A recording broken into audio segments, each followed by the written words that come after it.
Voilà.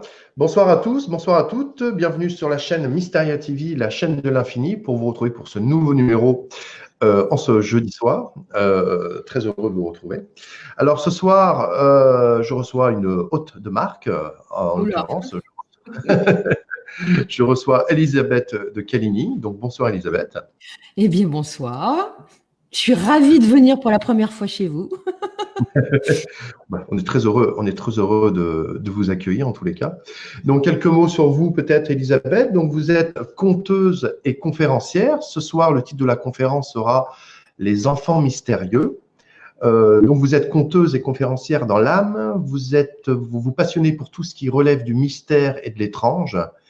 Et vous intervenez régulièrement sur différents médias du web. Eh Donc, bien, ce c'est tout. soir, oui, pardon. Donc ce soir, on va parler des enfants de l'étrange. Alors, quand Elisabeth m'a dit qu'on allait faire une émission là-dessus, je lui ai dit c'est intéressant parce que moi, on m'a souvent dit que j'étais étrange quand j'étais petit, justement. Alors, je pense que je devrais comprendre. Je devrais Écoutez, comprendre. si vous vous confessez un jour, je vous raconterai votre histoire. Ça sera encore plus simple. Ça sera encore mieux. Ça sera encore mieux. Bien, bien. Écoutez, je vous laisse du coup la parole pour nous raconter un petit peu tout ça. Tout à fait. Merci. Alors, ce soir, je vais vous parler de deux cas d'enfants. Je pense que vous connaissez le premier parce que, bon, il y a pas mal de gens qui ont entendu parler de ça, mais d'une certaine manière, c'est pour ça qu'on va en reparler ce soir. Et donc, le premier cas, c'est le cas des enfants verts de Woolpit. Alors, ça se passe au Moyen Âge. Cette histoire a été rapportée pour la première fois vers 1188 par un célèbre chroniqueur médiéval britannique qui s'appelle William de Newburgh. Et il a écrit ça dans le cadre d'un ouvrage qui s'appelle Historia Rerum Anglicarum, ce qui veut dire Histoire des affaires anglaises. Et au XIIIe siècle, un autre chroniqueur médiéval, britannique également, du nom de Raoul Coggeshall, a écrit à nouveau sur cette histoire d'enfant de Woolpit dans un ouvrage qui s'appelle Chronicum Anglicanum. Et il a raconté donc la même histoire avec quelques petits détails près dont nous allons parler. Mais dans les grandes lignes, c'est la même chose.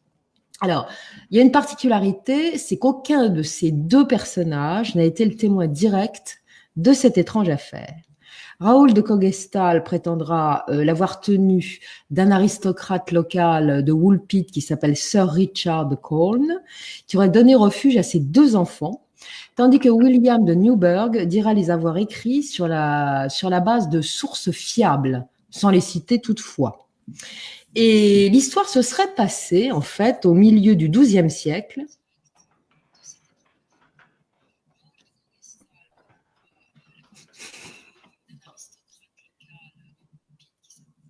Qu'est-ce qui se passe? Ah non, mais rien, du tout. Je me suis entendue redire ce que je venais de dire. Ah, je sais pas, non. Moi, je n'ai pas d'écho chez C'est moi. intéressant. Je m'entends. Bon, enfin, allons-y, on continue. Donc, vers le milieu du XIIe siècle, c'est donc sous le règne du roi Étienne de Grande-Bretagne que l'histoire va se passer et que les deux enfants vont apparaître et vont être découverts en fait par des villageois dans un champ proche d'une fosse aux loups. Et cette fosse aux loups se trouve non loin d'un village qui s'appelle Woolpit. Et bon, Woolpit, ça veut dire quoi? C'est une abréviation de l'anglais qui veut dire d'un côté wolf et l'autre côté pit, ce qui veut dire fosse aux loups. Donc le village est fréquenté par les loups et on les tue là-bas. Alors ça se trouve dans le Suffolk, au nord-est de Londres, très exactement.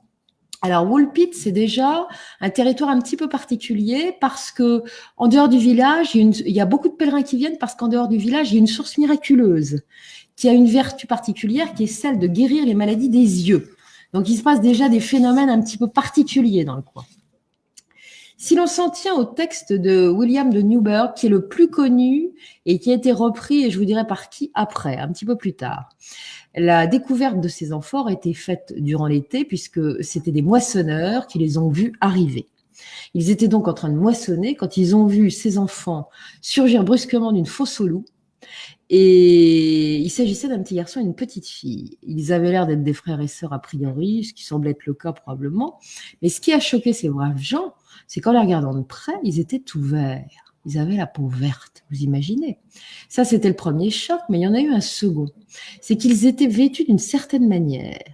Et la couleur de leurs vêtements était parfaitement inhabituelle. Et surtout, soulignera le chroniqueur Newberg, fait d'un matériau, donc d'un tissu parfaitement inconnu. Donc, ça a été noté par les chroniqueurs de l'époque.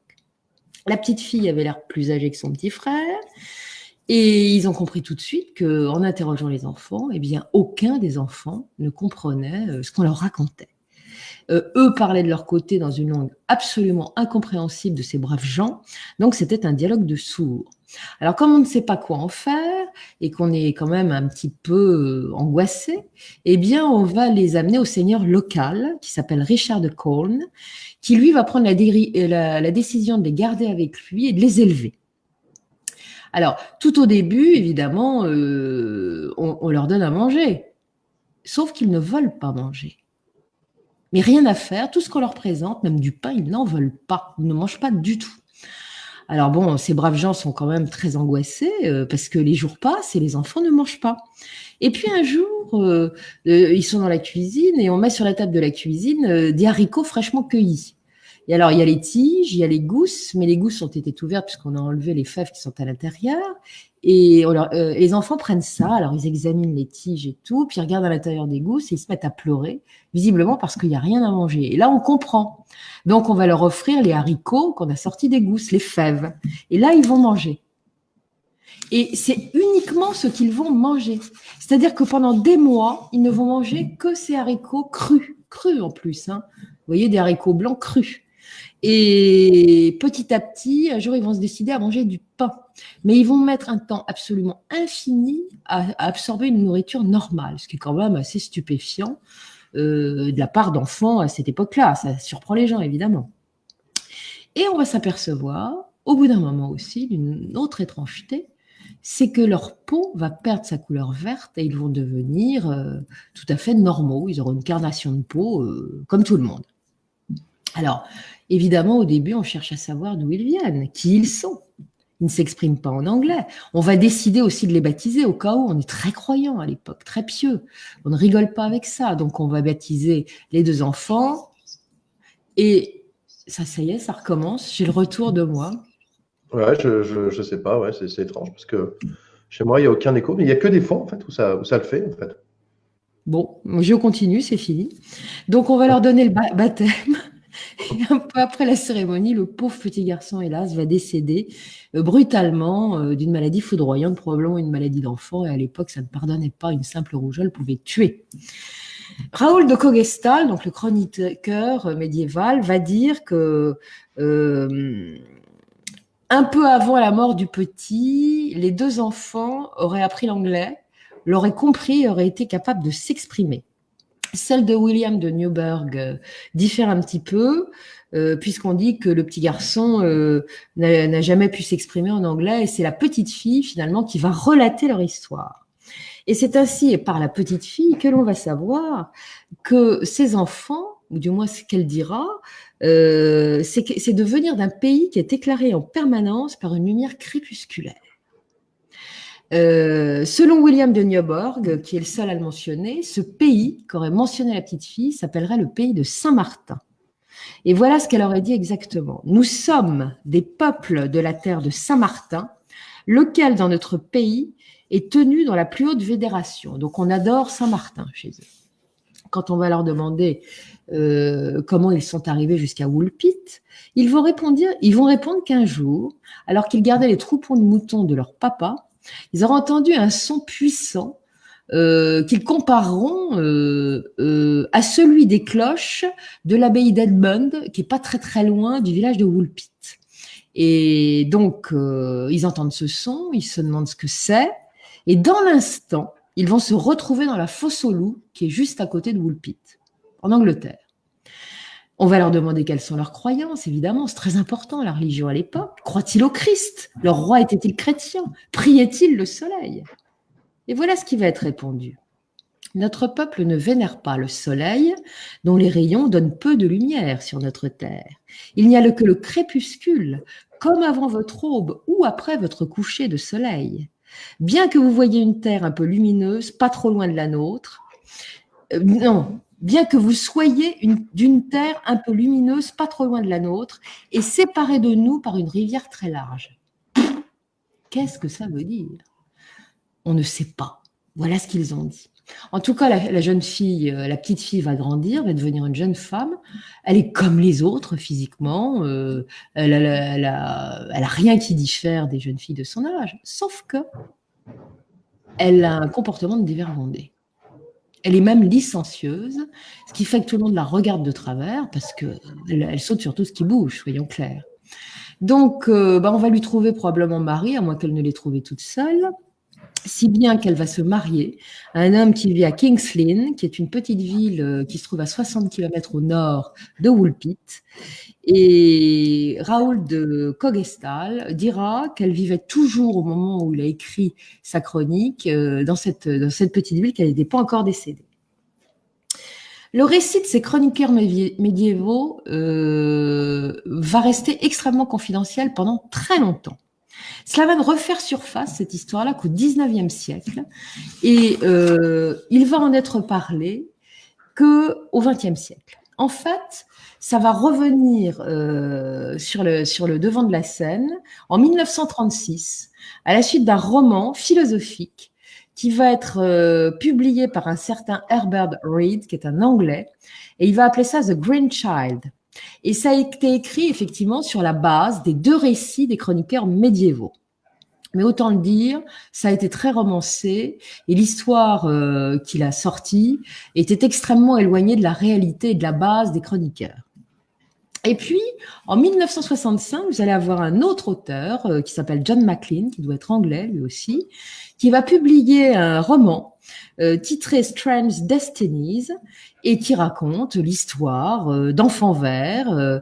Mais alors, ces enfants verts n'ont pas vécu en Angleterre. L'histoire a été transposée en Espagne, très exactement dans la ville de Banjos. Et ça ne se passe pas à l'époque médiévale dans ce roman-là, ça se passe en 1887. Mais par mes connaissances, alors c'est la même histoire, en fait ça a été transposé dans un endroit, une époque différente. Mais souvent, eh bien, les gens croiront que Woolpit, l'histoire des enfants verts de Woolpit, et celle des enfants verts de Banjos, ce sont deux histoires différentes. Erreur. C'est pas du tout ça. C'est vraiment la même histoire. Et puis, ça inspirera tellement cette histoire des enfants verts qu'un opéra sera créé en 1990 en Angleterre, qui s'appellera The Green Children, et une pièce de théâtre sera créée en 2002, vous voyez quand même que ça marque les esprits, qui s'appelle The Wolf Pit, donc la fosse au loup. Alors, est-ce une vérité ou une légende? Bon, il faut savoir que les deux chroniqueurs médiévistes c'était des gens qui tenaient des chroniques, c'est-à-dire ils écrivaient des gros bouquins, vous voyez, où ils racontaient des tas d'histoires. La plupart étaient légendaires, des récits mystérieux. Vous savez, en Angleterre, en plus, il s'en passe des choses. Donc, c'était des chroniques comme ça. Alors, il y avait des chroniques où on racontait les histoires du coin, les histoires agricoles, puis il y avait la chronique insolite, comme dans les journaux, vous voyez. Et Raoul de Coggeshall a bien tenté, lui, de faire une petite enquête pour savoir ce qu'il en était réellement. Il a vu divers témoins directs. Mais il donne pas de source, il donne rien. Donc, on ne sait pas, vu que c'est au milieu de compilations d'histoires étranges et un peu des contes, des légendes, on ne sait pas trop si c'est du lard ou du cochon. Et puis, il y a quelque chose quand même d'étrange. C'est qu'on sait que ça serait passé, je vous l'ai dit tout à l'heure, à peu près au milieu du XIIe siècle, mais il n'y a pas de date précise. On sait que c'est sous le règne du roi Étienne, semble-t-il. Celui-là a régné entre 1135 et 1141. On sait que c'est l'été, puisque c'est à l'époque des moissons, mais alors de quelle année et quel jour, on n'en sait rien. Et puis, il y a d'autres sources qui ne sont pas citées, si je puis dire, qui expliquent qu'en fait, ça serait passé après le règne du roi Étienne, donc un petit peu plus tard, vers le milieu du XIIe siècle. Pas d'indication non plus sur les personnes qui auraient retrouvé ces enfants. Et de plus, il y a quelque chose d'étrange, c'est que les érudits de l'époque, qui étaient notamment des religieux, de la région du Suffolk, notamment, quand il y avait un événement étrange, c'était rapporté dans leur petite chronique. Là, rien. Rien du tout. Aucun mot. Donc, c'est un petit peu bizarre. Et puis, ces créatures vertes sont des créatures de légende.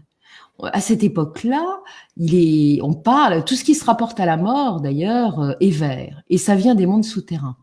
Et puis, il y a ces fameuses banshees, qui sont des sortes de fées qui entraînent parfois les gens, et elles sont de couleur verte, elles aussi.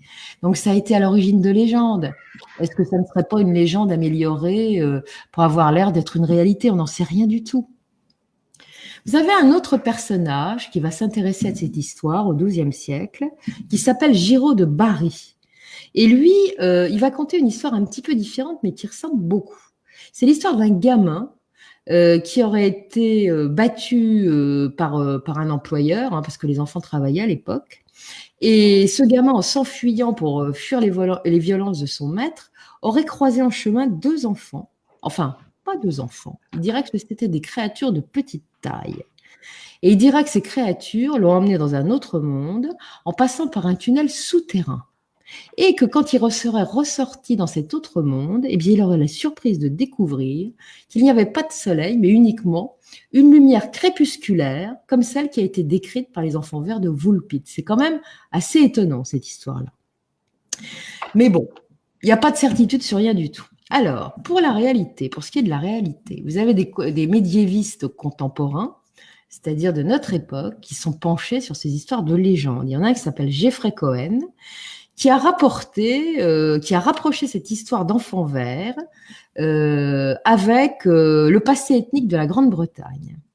Et il a expliqué que ces enfants verts auraient très bien pu être les descendants des premières peuplades qui ont vécu sur l'île de Grande-Bretagne, en Grande-Bretagne, avant les grandes invasions saxonnes et normandes. Paul Harris, un historien britannique, va avancer pour sa part que ces 2 enfants auraient pu finalement être d'origine flamande et non britannique, puisqu'une communauté flamande vivait à l'époque à proximité de Woolpit, et le village s'appelait, écoutez-moi bien, Fornham Saint-Martin.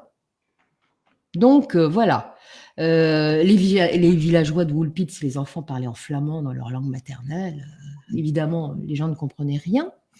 Par contre, alors c'est une hypothèse qui aurait pu très bien tenir, ça. Par contre, ce qui va être contrarié dans cette hypothèse, ça le sera par un certain Brian Houghton, qui a expliqué que Richard de Calne, qui est donc le noble, l'aristocrate qui a recueilli et élevé les enfants, eh bien, c'était des gens cultivés. Donc, ils parlaient le flamand. Il y avait de toute évidence une capacité qui parle le flamand. Et s'ils ne le parlaient pas, il faut savoir que le moyen anglais parlé au XIIe siècle avait des mots à consonance flamande avec la même signification. Donc, les enfants auraient pu être compris. Or là, ce n'était absolument pas le cas. Et puis, sur ce qui concerne leur couleur verte, il faut savoir qu'en cas d'anémie, certaines personnes peuvent prendre une peau de couleur verte à cause d'une maladie qui s'appelle la chlorose et qui est donc liée à l'anémie. Et que quand effectivement ils vont mieux et qu'ils sortent de leur anémie, eh bien la couleur verte de leur peau disparaît. C'est une couleur jaune qui tire sur le vert en réalité. Et donc une fois qu'ils ne sont plus anémiés, eh bien ils reprennent un ton de peau, une carnation tout à fait normale.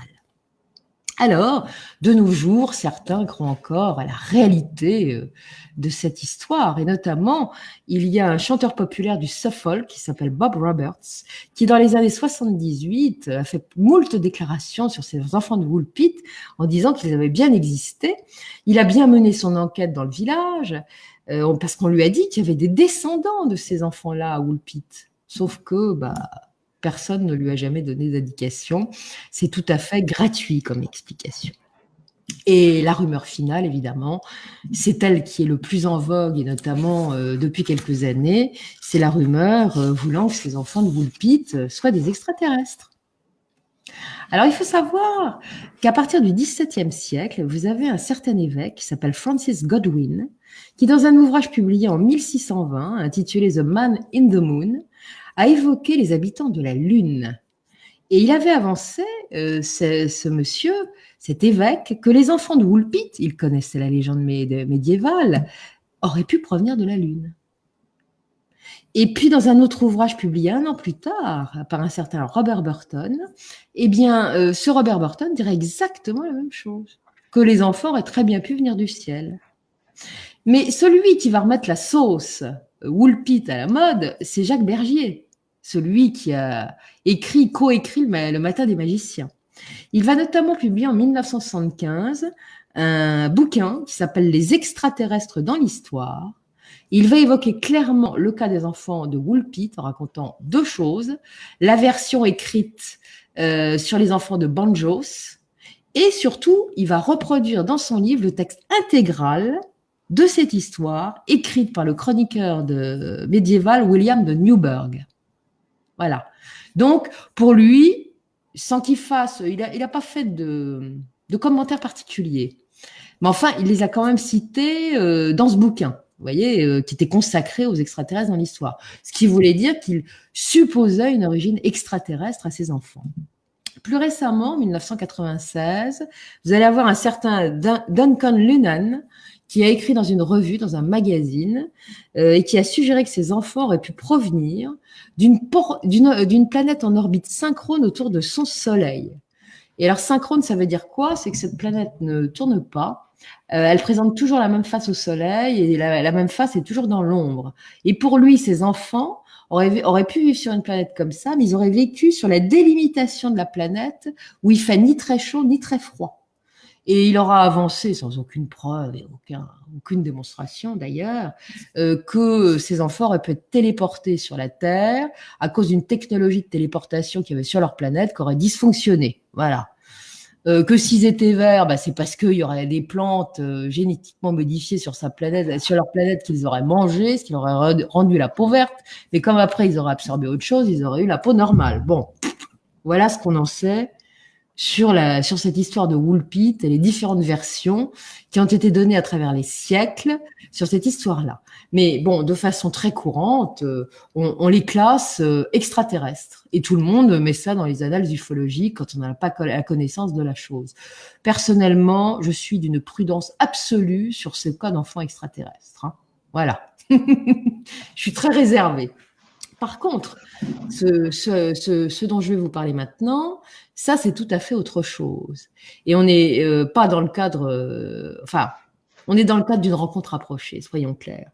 Et ça s'est passé au Maroc, dans les années 70, dans le Haut-Atlas, près d'un village qui s'appelle Imouzer Kandar. Comment a-t-on eu connaissance de cette histoire? Tout simplement parce que la personne concernée est venue parler de cette histoire qui la préoccupait beaucoup au repas ufologique de Marrakech. Et l'acteur de cet incident peu banal et fort désagréable, vous l'allez voir, était âgé au moment des faits de 17 ans.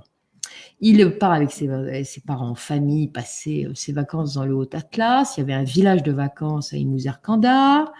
Et c'est une très belle région où il y a des collines, des petites montagnes. C'est magnifique.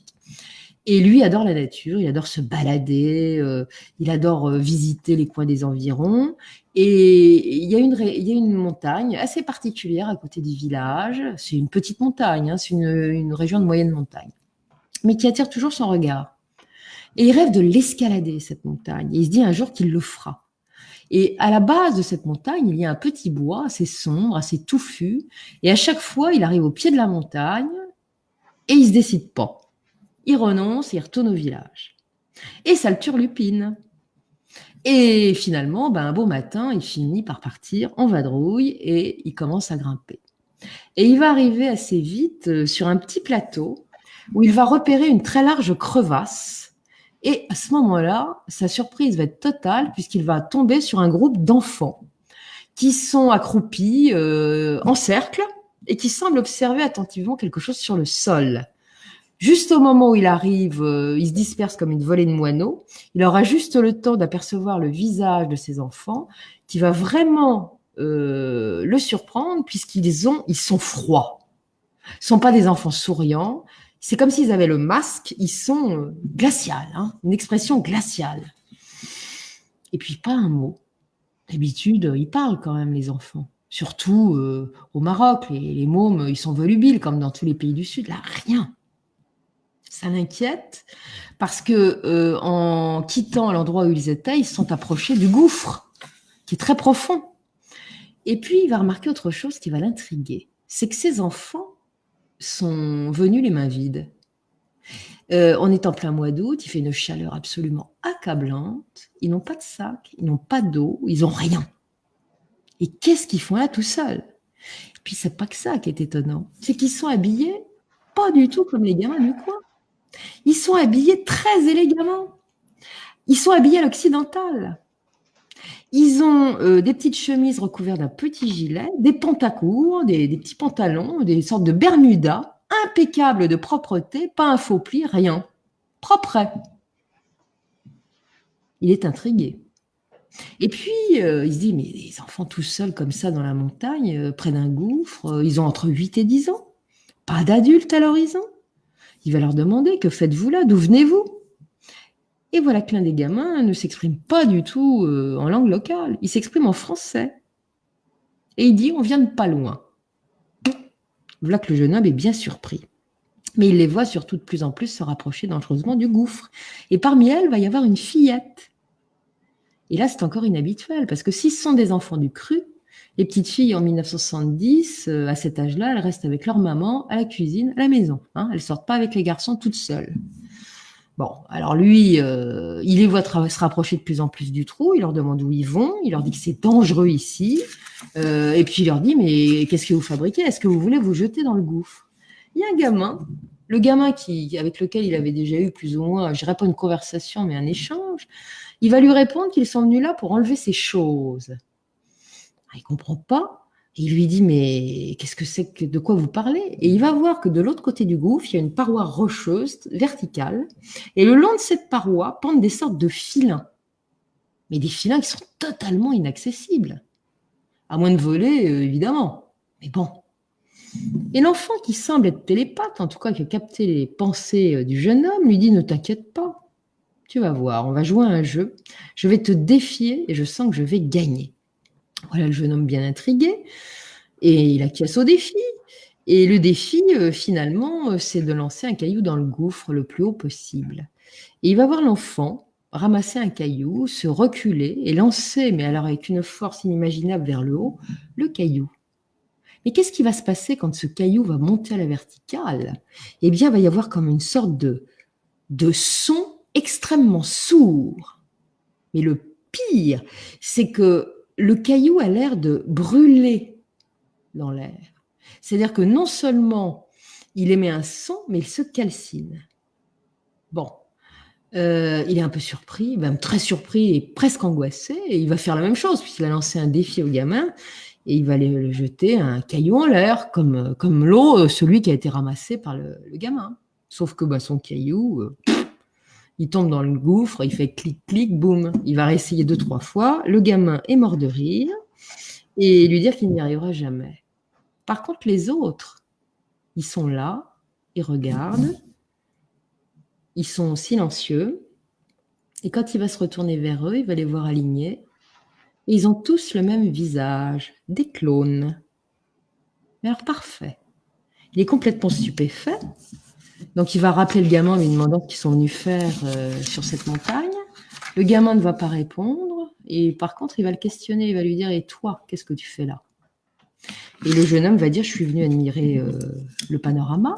Alors, le gamin lui dit, écoute, viens avec nous. Et il va s'entendre répondre malgré lui qu'il n'a pas le temps. Il est tard. Il faut qu'il se balade tout seul. Il ne doit pas rentrer trop tard. Il va reprendre son chemin, non sans avoir recommandé à ces drôles de gamins d'être prudents. Et en repassant, en s'éloignant du gouffre et en repassant à l'endroit où ils étaient en cercle, il va regarder ce qu'il regardait par terre.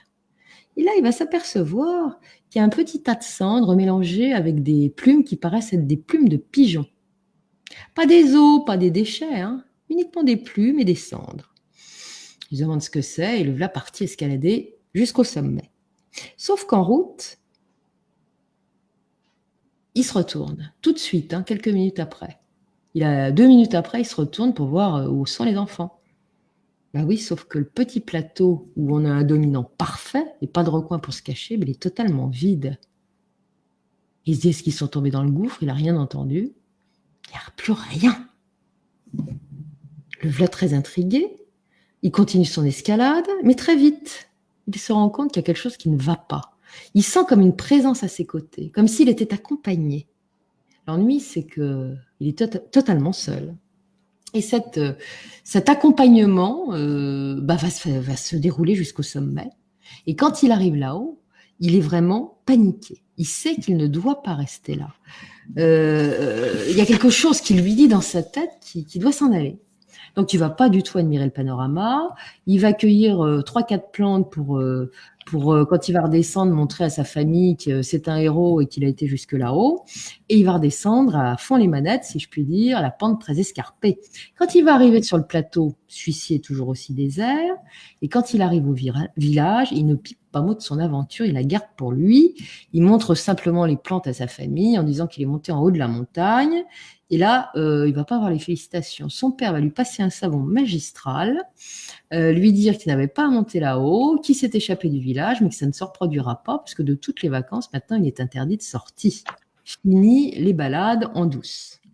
Alors, il a un frère un petit peu plus jeune, nettement plus jeune, même auquel il va quand même raconter ce qui lui est arrivé. Et voilà que le frangin, il veut grimper la montagne avec lui. Et ils vont y aller tous les deux un matin. Sauf que quand ils vont arriver sur le plateau, le petit frère, inexplicablement, dès qu'il approche du gouffre, est pris d'une panique mais absolument épouvantable. Il veut absolument s'en aller, il veut pas rester là. Pourtant, il n'y a personne. L'endroit est tranquille. Bon. Donc, ils vont redescendre et ça s'arrêtera là. Dans les jours qui suivent, le jeune homme qui est intrigué va essayer de glaner ça et là des renseignements sur la montagne. Ce qu'il va apprendre va le déranger, parce qu'on lui dit que cette montagne est hantée, et qu'un jour, un groupe de personnes qui l'avaient escaladée a failli mourir, parce qu'une énorme roche s'est décrochée, a roulé, et ils l'ont évité de justesse. Les vacances s'achèvent un peu bizarre, la vie de tous les jours reprend, et puis on va rentrer à Marrakech parce que les vacances sont finies. Sauf que, voilà qu'il est pris de fièvre. Il est à peine guéri d'une fièvre qu'une autre enchaîne. Et ça arrive et ça dure des semaines. Et à un moment, il n'arrive même plus à uriner. Donc, les médecins se succèdent, l'examinent et ils perdent leur latin. Car on n'arrive absolument pas à poser un diagnostic. Et puis un jour, c'est affreux. Il est plus malade qu'à un autre moment. Donc là, on est très inquiet. Les médecins reviennent et puis ça va se passer. Du jour au lendemain, il se sent mieux. Donc, il va pouvoir retourner au lycée. Mais 2 semaines plus tard, le voilà pris au lycée d'un malaise. Il rentre chez lui, se couche, et à un moment, il va aller aux toilettes, il urine du sang. Et les choses empirent. Il souffre de douleurs insoutenables dans les testicules. Il ne peut plus se lever, il ne peut plus rester couché. Il est dans un état épouvantable. Il hurle de douleur en permanence. Il est désormais comme paralysé. Les médecins se demandent comment faire. Il faut l'emmener à l'hôpital. Un urologue est appelé à la rescousse. On décide, on le regarde sous toutes les coutures. Et la seule chose qui va ressortir, c'est pas un problème au niveau de l'appareil urogénital. C'est un problème d'inflammation de l'hypophyse. Tiens donc, dans le cerveau. On va le rapatrier chez lui avec un lourd traitement, mais au bout d'une semaine, son état s'aggrave encore. Et il hurle tellement de douleur que c'est absolument insupportable. On pense qu'il va devenir fou. Donc, on va le transporter dans une clinique privée où il est placé en soins intensifs. Il finira par se rétablir, mais sa faiblesse est telle qu'il va rater son année scolaire et il ne va pas pouvoir passer son bac. Au final, cela finira par guérir, sans aucune explication, de soi-même. Mais personne n'expliquera jamais, d'un point de vue médical, la nature de sa maladie. Et lui a une conviction intime, et c'est pour ça qu'il s'est rendu au repas ufologique de Marrakech pour raconter son histoire, c'est qu'il a eu affaire à quelque chose de bien paranormal dans cette fameuse montagne d'Imouzer-Kandar, où les villageois du coin savent parfaitement qu'il ne faut pas y aller. Voilà. Moi, j'aurais tendance à penser que c'est une rencontre rapprochée. Alors, évidemment, vous savez une chose, c'est qu'au Maroc, on croit beaucoup aux djinns. Et les djinns, qu'est-ce que c'est? Selon les légendes locales, ce sont des espèces de petits êtres venus de plans parallèles, qui sont évoqués dans le Coran d'ailleurs. Ils vivent de préférence dans les endroits, mais vraiment très déserts, les déserts tout court d'ailleurs, les terrains vagues, les cimetières. les ruines. Et on dit qu'ils viennent de mondes parallèles. Et puis, ils apprécieraient également les habitations mal entretenues, sales. Ils se nourriraient de déchets, ils sont sales, hein, et ils auraient une particulière attirance pour les toilettes.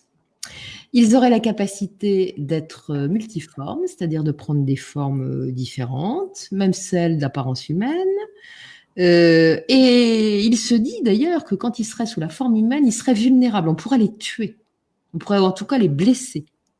Ils sont souvent de très petite taille. Il existerait des djinns femelles et des djinns mâles. Certains seraient vertueux, d'autres tout à fait maléfiques. Et certains pourraient pousser les hommes à la folie. En règle générale, on ne préfère pas les approcher de près. Et eux non plus, semble-t-il, restent toujours à distance des humains dont ils se méfieraient.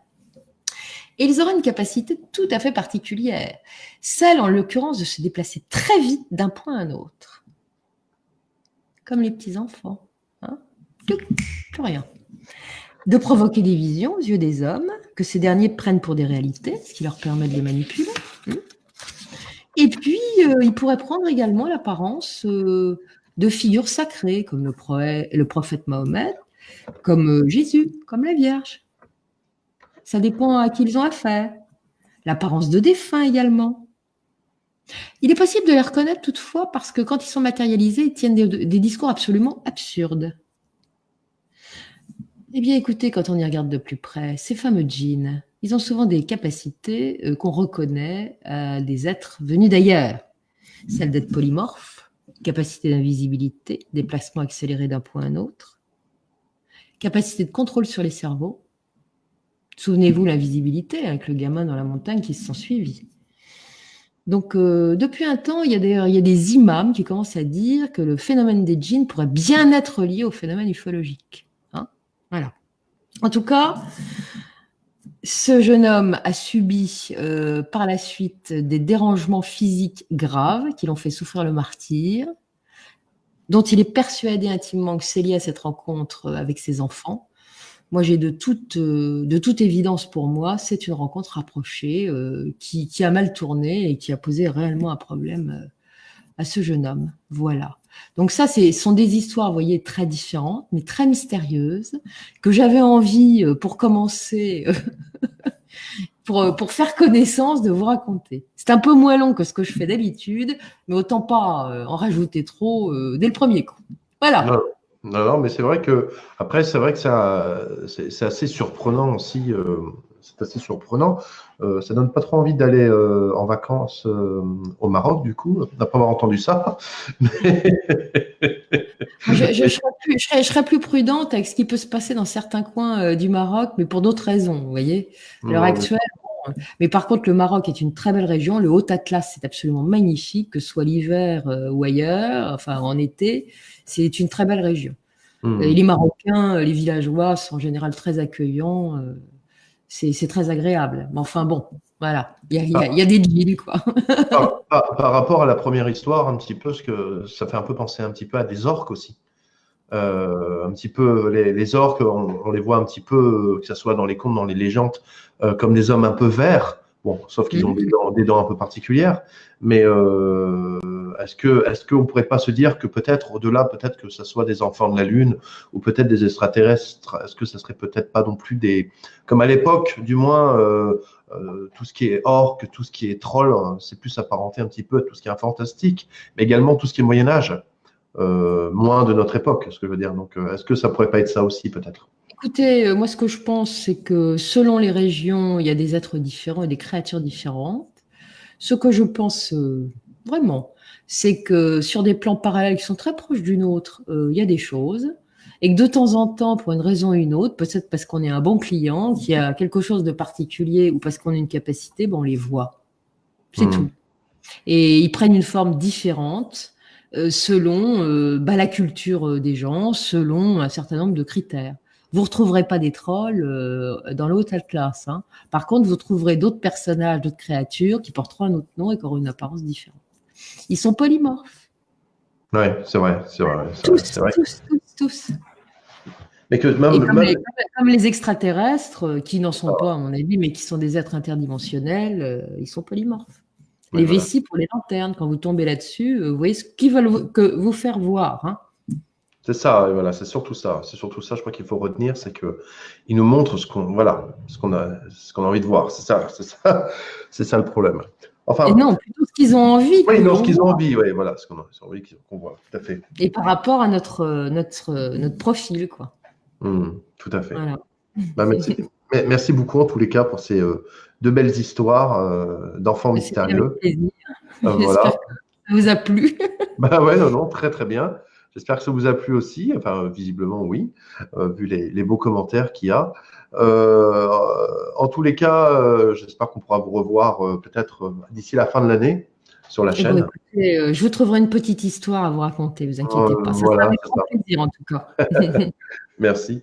Alors, je vous dis merci de nous avoir suivis. Donc, vous pouvez retrouver cette vidéo en replay sur YouTube. Demain soir, vous me retrouverez également sur la chaîne avec Patricia Mazet, qui viendra faire une conférence sur l'impact des vies karmiques dans notre vie actuelle. Donc, rendez-vous demain à 20h30. Je vous souhaite à tous une très belle soirée et je vous souhaite une très belle soirée et puis un très bon début de week-end pour ceux qui le sont déjà. Merci.